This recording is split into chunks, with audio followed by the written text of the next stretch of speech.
നമ്മൾ നട്ടിരുന്ന ആ കുഞ്ഞൻ തക്കാളികളെല്ലാം കായ്ക്കാൻ തുടങ്ങി കേട്ടോ. അപ്പോൾ അത് ഞാനിപ്പോൾ ചിക്കുനെ സ്കൂളിൽ കൊണ്ടുപോകാനായിട്ട് ഇറങ്ങുമായിരുന്നു. അപ്പോഴാണ് മയിൽ ഇതിങ്ങനെ വന്ന് കൊത്തി കഴിക്കുന്നത് കണ്ടത് കേട്ടോ. മയിൽ ഇങ്ങനെ അതിന് ഭയങ്കര ഇഷ്ടപ്പെട്ടു എന്ന് തോന്നുന്നു. അതിങ്ങനെ വന്ന് പെട്ടെന്ന് ഇങ്ങനെ 2-3 കൊത്തി കഴിച്ചിട്ട് പോയി കേട്ടോ. അപ്പോൾ ഇനി ഞാൻ വിചാരിച്ചു അതിങ്ങനെ എടുക്കാമെന്ന്, കാരണം നന്നായിട്ട് പഴുത്തിട്ടുണ്ട്. അപ്പോൾ ഞാൻ എടുത്ത് വെച്ചിട്ട് പോയാൽ നമുക്ക് ഉപയോഗിക്കാൻ എടുക്കാമല്ലോ. കാരണം എന്ന് പറഞ്ഞാൽ ചമ്മന്തിയൊക്കെ അരയ്ക്കാം കേട്ടോ. ഇത് നല്ല പുളിയാണ്, അതുപോലെ രസം ഉണ്ടാക്കാനും കൊള്ളാം. കുറച്ചേ ഉണ്ടായിട്ടുള്ളൂ, പക്ഷേ അത് ഇനി നിർത്തിയാൽ ചിലപ്പോൾ മയിൽ പിന്നെയും വരും. അത് കാരണം നമുക്കത് കിട്ടാതെ വരും. അപ്പോൾ എന്തായാലും ആദ്യമായിട്ട് ഉണ്ടായതല്ലേ, നമുക്കും വെച്ച് നോക്കണമല്ലോ.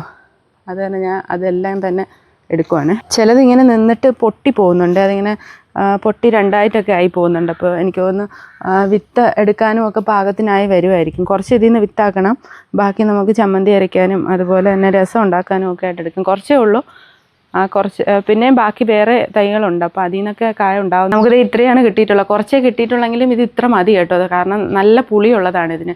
അത് കാരണം ചമ്മന്തിയിലൊക്കെ കുറച്ച് ചേർത്താൽ മതി. അതുപോലെ രസം ഉണ്ടാക്കുമ്പോഴും കുറച്ച് ചേർത്താൽ മതി, നല്ല പുളിയായിരിക്കും. ഇത് തണുപ്പുള്ള സ്ഥലങ്ങളിലാണ് സാധാരണ ഉണ്ടായി കണ്ടിട്ടുള്ളത്. മൂന്നാറും അങ്ങനെയൊക്കെ ഉള്ള സ്ഥലങ്ങളിലാണ് കണ്ടിട്ടുള്ളത്. അവിടെ നിന്നാണ് എനിക്കിത് കിട്ടിയത്. പക്ഷേ നമ്മുടെ ഇവിടെ അങ്ങനെ ഉണ്ടായി കണ്ടിട്ടില്ല കേട്ടോ. കുറച്ചാണെങ്കിലും നമുക്ക് പിടിച്ച് കിട്ടിയത്.